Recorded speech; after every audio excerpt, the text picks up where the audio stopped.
were a steeplejack, and he'd gone help him out, and he was like a bit of a cut above the rest with the grey matter, and he explained to me with a piece of chalk on the cobblestones in a mill yard in Bolton how you put the ladders up and how you put the staging up. Okay, welcome to the video. We are shooting this video in this ratio, so we've got the vertical plane here on your heel line, or some people call it the railway lines. Okay, so this is your heel line and this is your flight line. Okay, so you can see there when I'm standing here, this is the vertical plane or the heel line. Okay, but of course you don't hit the ball from an upright position, you hit it from a slightly bent forward position with relaxed knees, hands and arms hanging down. And what we're discussing today is the vertical plane, the flight line, and down here on the ground is the horizontal plane. But there's another angle to this. It lies between the horizontal plane and the ground plane. It's the actual plane angle which starts and goes down to the ball. Okay, roughly kind of like as Varden explained with the grip, the angle goes up through your shoulder, through your V's, right? So both V's should end up going to the right shoulder if you are right-handed. Stick with this video because we are blowing out the water all the myths and confusion about golf. As we discussed in the last video, let me put my rhythm stick behind. This is a good thing to make. Okay, show you that. We showed you that way back. But anyways, for drilling in the house, most people think in golf that this has got to happen, right? This, with your hands. Biggest mistake in golf. Forget it. That's not what you have to do. This is just a no-no. Apart from putting, which probably would help you, but everything else, no. Also, square shoulders. Another myth. Let's just blow the bloody doors off. If Michael Caine was Australian. Right, so to get to the point of this, we have established that your lead hand has to be pointing this way. Your trail hand, right hand, has to be pointing this way. The reason for this is when you're in this position here, you can swing up and you can swing down, and the final little turn of your body rotates the club, squares it, and keeps your lead hand in front of your body. You cannot defy the laws of physics, gravitational forces and centrifugal force, which you have just instigated by moving the club. So get your hands on the correct way. This hand needs to rotate this way, go on like that. This hand needs to go like that, right? So now you can see when I swing up and down, unless I do the little finesseful rotation, I will never meet the ball. You're golden, you're in the correct position. Now, vertical line or vertical plane, horizontal plane, flight line, and your plane. What everyone talks about, the plane, right? Because the club swings through the air on a semicircular arc, okay?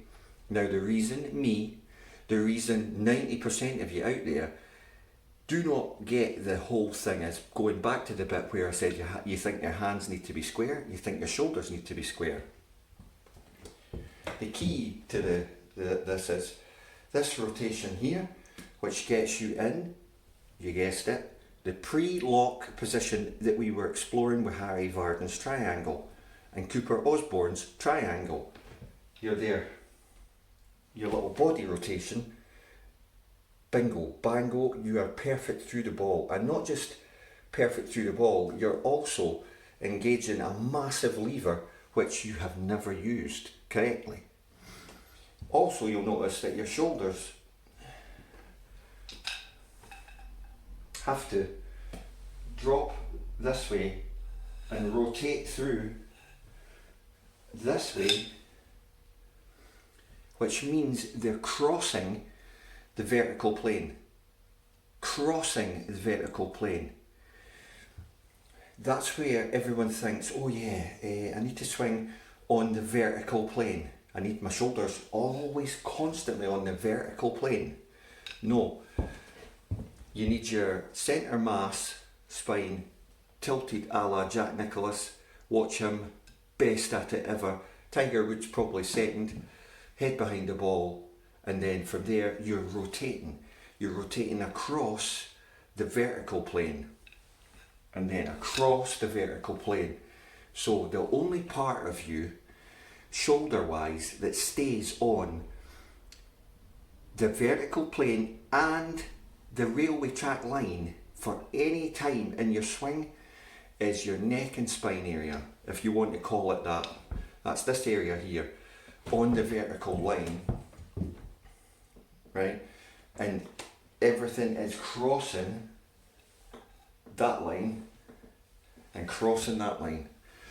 Once you engage that into your mind and let your mind know that's actually what I need to do, none of this keep everything on the railway lines, keep everything square, keep my hands square.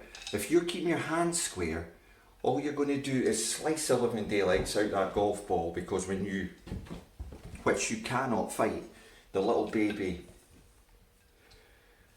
this move here at the end, look how much leverage you've got there.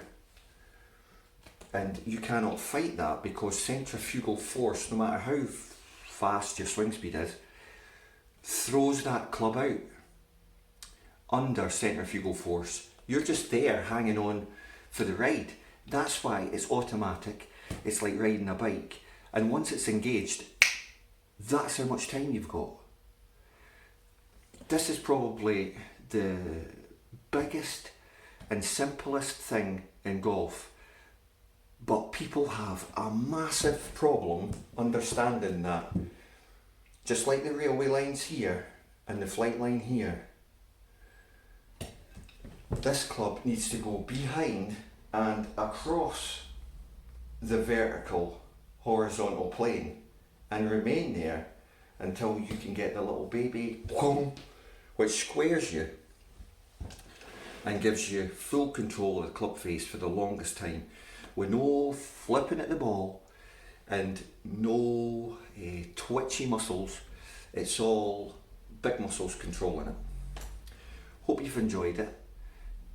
You can re-watch the videos now and probably get a bit more out of them. You can watch Cooper Osborne Golf for more technical analysis, and like I said, Marcus Bell from Zen Golf Mechanics, because he manages to explain everything that I've just explained without actually explaining it, or making the player understand what he's doing. But if you're the type of guy like myself who likes to know exactly what they're going to do before they do it and why they're doing it, it's a bit like decoding it, decoding Da Vinci, then you can set this in motion and you've preset it.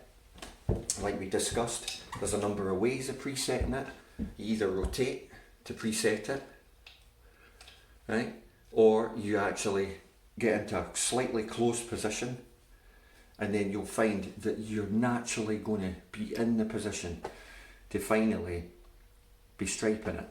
And you'll also notice that you use a heck of a lot less effort in the actual motion to the result, which is the ball going further than you've hit it before. No changes of equipment, no changes of driver or super bonkers irons. Just your mechanics are sound and you're making the club face hit the middle of the ball. Thanks for watching. Remember, the channel's all for charity. Macmillan, Help the Heroes and Shelter UK. All the ad revenue goes there. Hopefully you can let your inner golfer out and